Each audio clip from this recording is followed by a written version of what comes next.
Vince Montero here, and in previous YouTube videos, I've covered the creation of basically all different campaign types in Amazon PPC, from sponsor products to sponsor brands to sponsor display. There is another sponsor product campaign type though that I wanted to talk about, which is your ranking campaigns. Now these are a little bit different than your standard PPC campaigns, whereas most PPC campaigns are designed to generate sales, and that's why you want to pick good keywords and then optimize the campaigns. Whereas ranking campaigns, really the goal is just to try to increase organic ranking for specific keywords, and you're going to leverage PPC in order to do that. So I wanted to kind of cover for you today what it looks like within Amazon, and then also a tool that you should use or could use to track these types of campaigns, Keyword Tracker and Helium 10.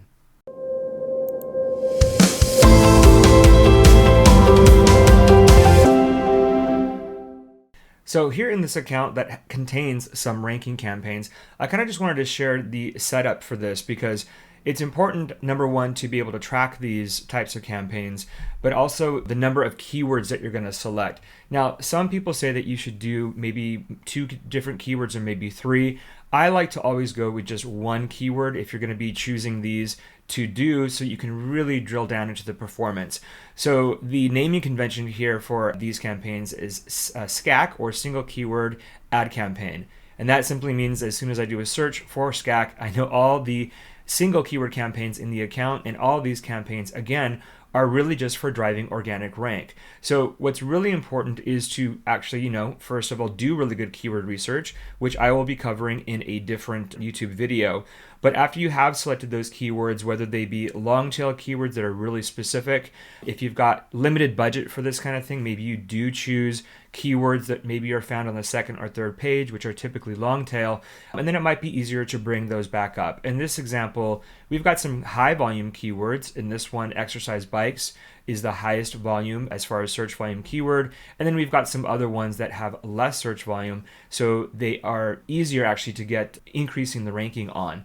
Now, because this one has the higher search volume, we do see the most sales. I'm looking at a year-to-date view, and it does have the most sales out of all these single keyword campaigns. We do see generally good sales from the other ones, and these again are something we don't really monitor ACoS on, although these are actually doing pretty good.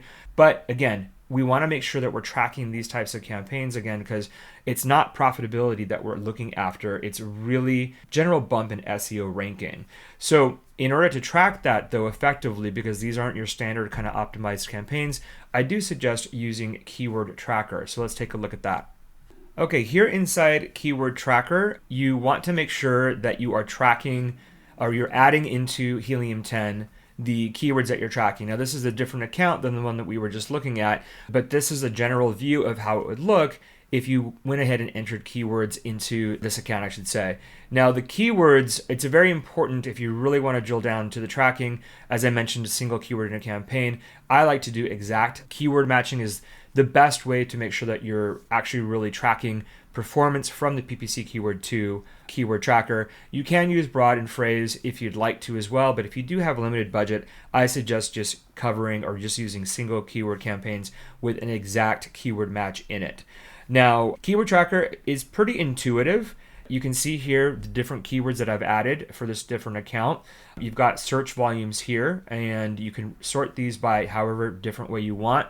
Technically, the higher the search volume is generally kind of what you're really aiming for to improve rank, if that is your strategy. This particular account, these different keywords here kind of are related to this particular item. It's a crutch item, and even though it doesn't really sell as well on crutches, it is something that we want to consistently be ranked higher for organically, and also sponsored as well. So if you use Keyword Tracker, you can actually see on a regular basis where you're ranking at, and you can see in this example here, the current number is, we're down in this particular one. I'm getting thrown by this new suggested PPC bid. So I don't know how long this has been here, but this is actually really cool that, again, if you're using this kind of ranking for PPC, Helium 10 has now plugged in the suggested PPC, so you can actually maybe improve the chances of increasing your organic rank, which is actually pretty cool. So this is really good for read-only data. If you want to get trends, you are going to have to create a different spreadsheet separately to track the performance. So these are updated daily or hourly, depending on how you are leveraging keyword tracker, you can see here this hover. This is 421 at 323. Now this is today, and that actually is just like an hour ago. So it is kind of real-time data, but there's not really any trends here. So you want to plug in the data into a separate spreadsheet and then track that information as much as possible. If you do see the organic rate improve, you can technically taper off your PPC, but then you actually then need to monitor it again, which is why it's good to have a tracking spreadsheet to see if the organic sales drop again. So that's the basics of how to use the keyword tracker and the basics of ranking campaigns.